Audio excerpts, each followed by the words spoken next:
Chuck Lesnick, President of the City Council, what is the most important thing going on in Yonkers green movement right now?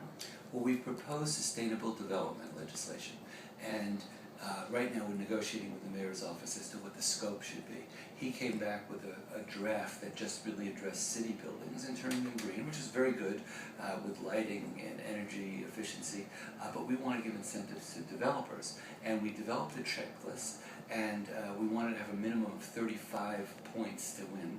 And we just had a developer come in with 135 points. So he was really doing a lot of green things. So we're going to tweak it a little bit and try to make it law. So sustainable development is one thing. The other thing I lost on, but I haven't really lost yet, is sustainable urban agriculture. We had a big push to have backyard honeybees and chickens.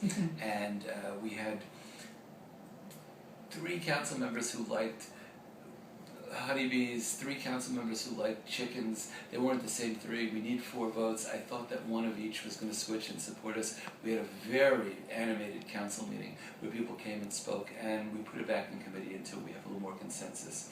We had a similarly animated meeting over the bicycle trails, because we want to, encourage exercise and an end to obesity, and there was money out there with the East Coast Greenway, which goes from Maine to Georgia, to connect. The bicycle path runs along the Bronx River Parkway, but when it hits the Springbrook Parkway, it ends, and then it starts up again in the Bronx. So there's about a mile where it needs to go over some Yonkers streets, and some of the residents felt that it wasn't appropriate, the streets were too crowded, and we pointed out Times Square, which is a bicycle trail, and other things like that. So right now we have planning money. The city of Yonkers put in $75,000 this year. They're going to do $75,000 next year, to be matched by the county, $300,000 total, and that'll match $1 million of federal money through the state. And when it comes to jobs created for money, bang for the buck, you get more jobs created with these little bicycle trails than you do with the Tappan Zee Bridge. Tappan Zee Bridge is billions and billions of dollars, but a lot of the money goes to renting equipment. So when you're talking about a bicycle trail, you're really hiring a lot more local people per dollar than you are on these big, massive infrastructures. Wow. What kind of jobs do you think will be created out of something like the bicycle trail?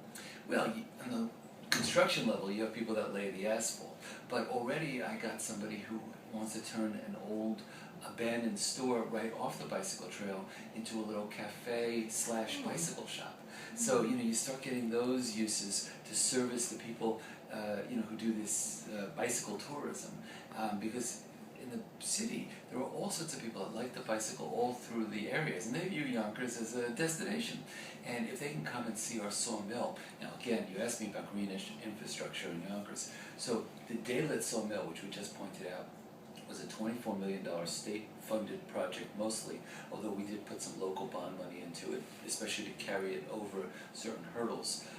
But the Sawmill River starts in Chappaqua, meanders down the Sawmill River Parkway to Yonkers Avenue, makes the right turn, heads to the Hudson River, and for the last mile was buried for the last 150 years. Now it's open, and we have spotted 146 different species of fish and eels, and it's very exciting, and you see people coming out here and showing their kids things and pointing out signs. I even was here on Rosh Hashanah, and I saw people throwing bread, tashli, into the river. You're supposed to throw it into an open surface. Anything that brings people in.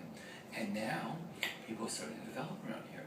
And when they develop, you have some tall buildings, which is good, because density is good for smart growth, but you also have adaptive reuse of old buildings, and the mix of the old and the new. Because to me, even though green people don't talk a lot about adaptive reuse of old buildings, we all recycle those little nickel deposit cans and bottles. If you're talking about a 3-story structure in downtown Yonkers, the bricks, and you're saying, should I tear it down, throw all the materials in the landfill, or instead put in a new roof, new boilers, new windows, and adaptively reuse it? It's the same thing as recycling 1,344,000 of those little cans. Wow. So the energy embedded in a brick that's already been produced and is in place is greater than even a LEED certified building can provide with a new technology. Wow. And you preserve the historic nature of the community. Which makes it more interesting to live. Oh yeah. It's not all cookie cutter. I used to have the biggest fights with the former mayor, not over Democrat-Republican philosophy, but because I'm an urban planner and I would look at a building and say, who lived there, who built it, why was it built there, what period of history, what famous things happened there, what memories are associated. And he would look at it and say, it's cheaper to tear it down and start over again. And that might be, from an engineering perspective, less expensive, but not cheaper when you consider the cost to the planet of these bricks that have already been produced and are in place. Wonderful.